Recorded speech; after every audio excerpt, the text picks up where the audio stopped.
नमस्कार। आप देख रहे हैं क्यूआई और मैं हूं प्रवीण झा।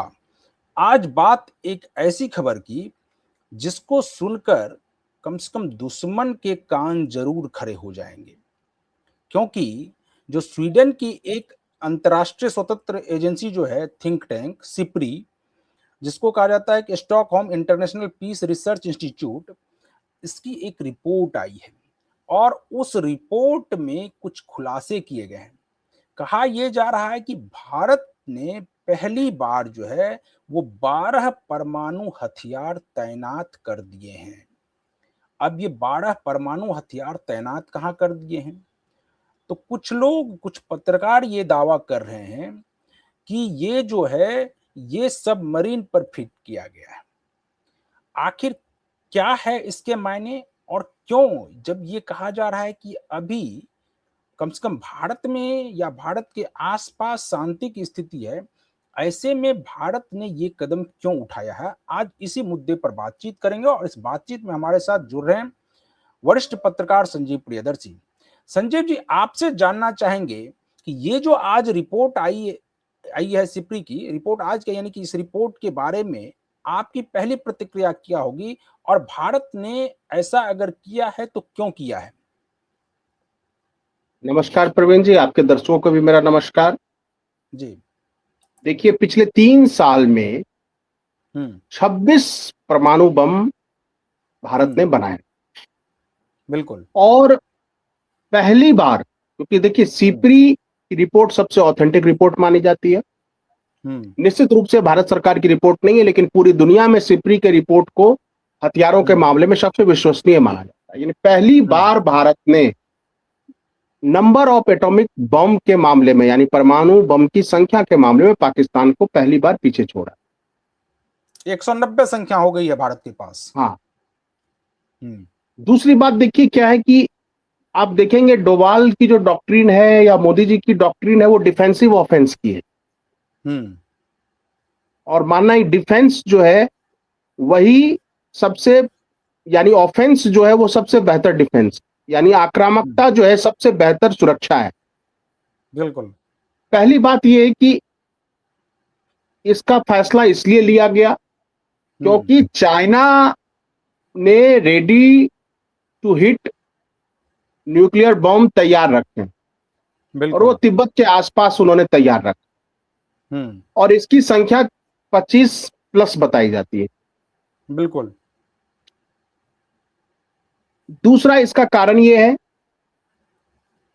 आप जब वेपन डिलीवरी करते हैं उसमें गैप ना हो। मान लीजिए हमारा नो फर्स्ट यूज की पॉलिसी है, लेकिन ये आम लोग नहीं समझते हैं कि न्यूक्लियर बॉम्ब होना अलग बात है और उसको लॉन्च करने के लिए पैड होना अलग बात है और लॉन्चिंग प्रोजेक्टाइल अलग चीज, यानी तीनों अलग चीज।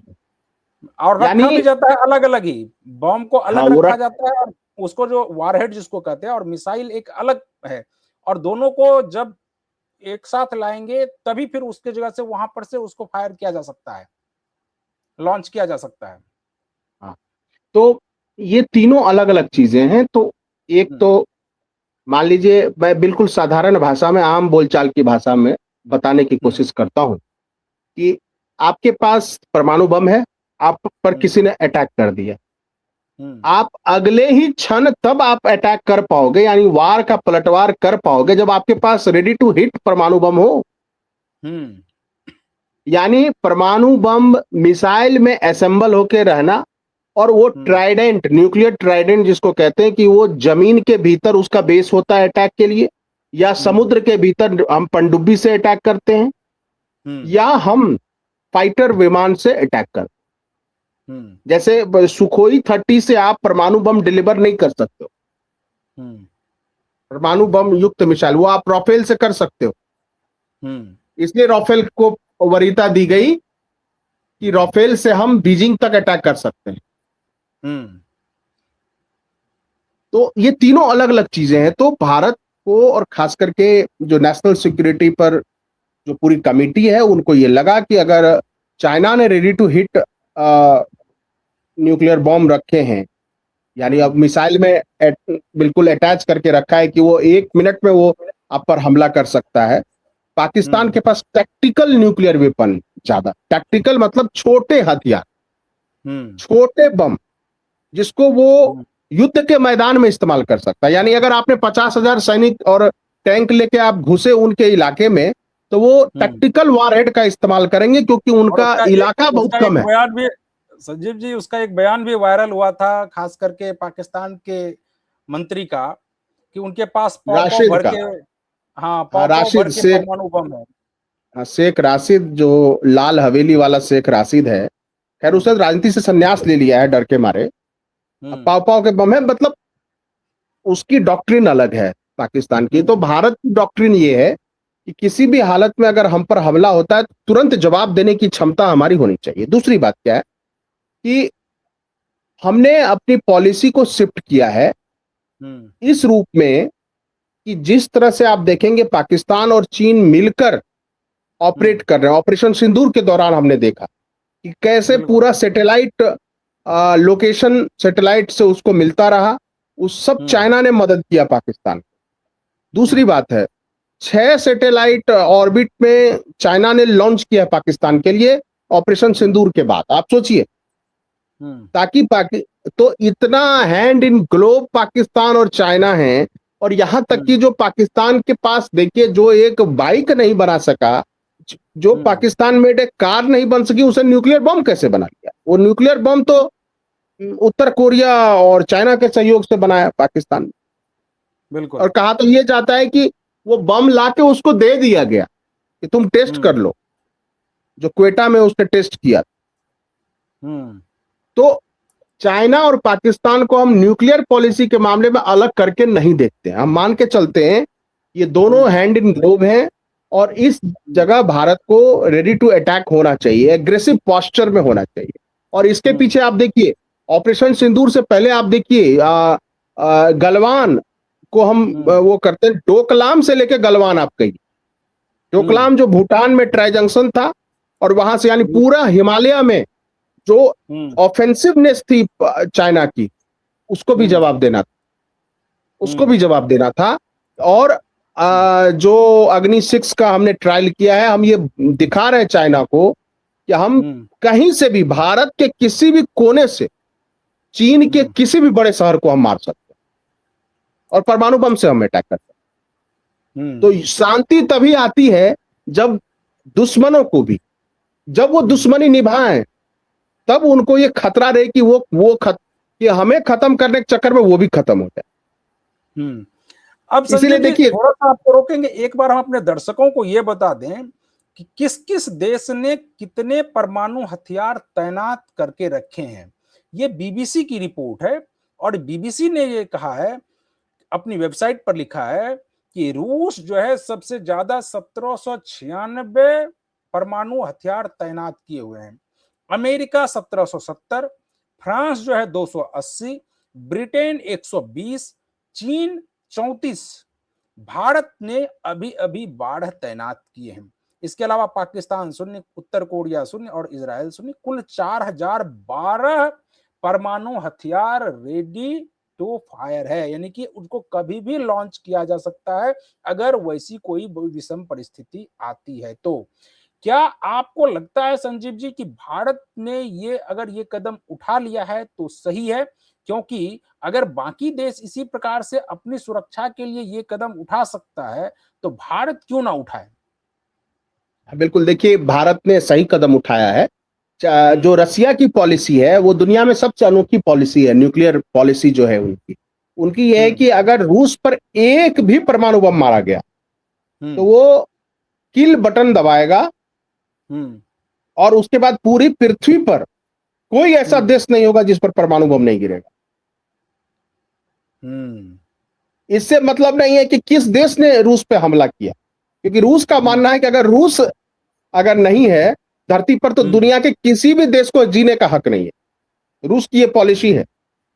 नहीं, ये तो उसके अपने देश के लिए तो सही ही है कि आप अगर उनके ऊपर अटैक करेंगे, उनके मानव पूरे उसको खत्म कर देंगे, तो फिर वो क्यों ना करे, जब उनका रहना ना रहना बराबर ही हो जाएगा, तो बाकी लोग भी को भी वो खत्म कर दें। ये तो नहीं अपनी उस राष्ट्र उसमें सुरक्षा के दृष्टिकोण से तो सही है। नहीं, उसमें एक चीज का अंतर है। मान लीजिए अगर उस पर ब्रिटेन ने हमला किया, मान हुँ, लीजिए उस पर अमेरिका ने हमला किया, हुँ, लेकिन क्या वो अपने मित्र राष्ट्र चीन और भारत पर भी परमाणु बम गिरा देगा? लेकिन उसकी पॉलिसी है कि हुँ, हम नहीं तो कोई नहीं, चाहे वो हमारा मित्र हो चाहे शत्रु हो। ये सबसे हुँ, अनोखी पॉलिसी है रशिया की।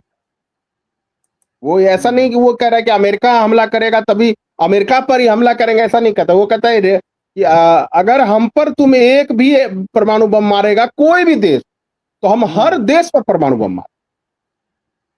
इसलिए सबसे ज्यादा परमाणु बम वाला मिसाइल उन्होंने ट्राइडेंट में तैनात कर रखा है। ट्राइडेंट मतलब समुद्र के अंदर जहाज पे, हुँ, यानी फाइटर पे, और तीसरा हुँ, अंडरग्राउंड उनका जो वो है, और जो उनका जार जार जो वो है मिसाइल है, नहीं, रशियन एक तो जार, हुँ, वो 16,000 15,000 किलोमीटर तक मार करता है, आप सोचिए।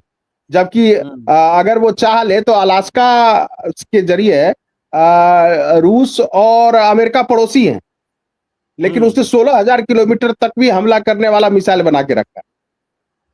बिल्कुल, इसलिए कि वो अगर उस पर हमला होगा तो वो किसी को नहीं छोड़ेगा, चाहे वो उसके हुँ। दोस्त है चाहे दुश्मन है। लेकिन भारत का ये कहना है कि हम पर जो हमला करेगा उस पर हम हमला करेंगे। और दूसरा और भारत उसमें की भी पॉलिसी है कि पहली बार हम फर्स्ट यूज़ नहीं करेंगे। नो फर्स्ट यूज़ दू पॉलिसी है। हाँ, नो फर्स्ट यूज तो है। हुँ, इसके अलावा एक ये कि जो परमाणु संपन्न देश नहीं है, जैसे उनके बांग्लादेश ऊपर भी नहीं है हमला परमाणु, नहीं करेंगे। तो उस पर हम परमाणु बम से हमला नहीं करें, ये भी पॉलिसी है। हुँ, लेकिन एक बार रक्षा मंत्री राजनाथ सिंह ने हिंट दिया था कि ये सब हुँ, पॉलिसी बदलती रहती है, लेकिन उन्होंने कुछ ज्यादा नहीं बोला। तो हुँ, डिफेंसिव ऑफेंस यानी बिल्कुल जो ऑफेंसिव अप्रोच चाइना ने लिया भारत के खिलाफ, कहा हुँ, डोकलाम टू गलवान, दूसरा हुँ, पाकिस्तान और चीन का जो गठजोड़ है, तीसरा पाकिस्तान एक स्टूज है, कठपुतली है चाइना का। अगर हुँ, उसके अंदर ये भय ना हो कि भारत हुँ, काउंटर अटैक करेगा, तो फिर वो कुछ भी कर सकता है, किसी भी सीमा को पार कर सकता है, क्योंकि वो एक दुष्ट राष्ट्र है, एक हुँ, एविल नेशन, डेविल नेशन है। उसका आप देखिए आसिम मुनीर ने क्या कहा था। आसिम मुनीर ने हुँ। कहा था ना कि कुछ भी होगा, हम पर अगर अफगानिस्तान भी हमला करेगा तो हम भारत पे परमाणु बम गिरा दें। आप सोचिए। तो इसलिए ये ये तो मैसेज है। रूस वाली पॉलिसी हो गई ना फिर तो। नहीं, रूस कह रहा है कि सबको सब पे मारेंगे, हुँ, पाकिस्तान कह रहा है कि हम केवल भारत पे मारेंगे, क्योंकि भारत हुँ, में हिंदू बहुतायत में उनको नहीं पता कि यहाँ 14-15 करोड़ मुस्लिम भी रहते हैं, ये उनको नहीं पता था। हुँ। चलिए संजीव जी, तो आज हम लोग इस डिबेट को यहीं पर खत्म करते हैं। कल किसी और मुद्दे के साथ फिर हाजिर होंगे। तब तक जो दर्शक हमारे इस वीडियो को यूट्यूब चैनल के ज़रिए देख रहे हैं, चैनल को सब्सक्राइब कर लीजिए और वीडियो को फटाफट शेयर कर दीजिए। आप ज़रूर बताइए कि आपको ये डिबेट कैसा लगा? कमेंट बॉक्स में कमेंट करके आप बता सकते हैं। बाकी तमाम खबरों के लिए बने रहिए क्यूवाइब के साथ। मुझे और संजीव जी को दीजिए अनुमति। नमस्कार।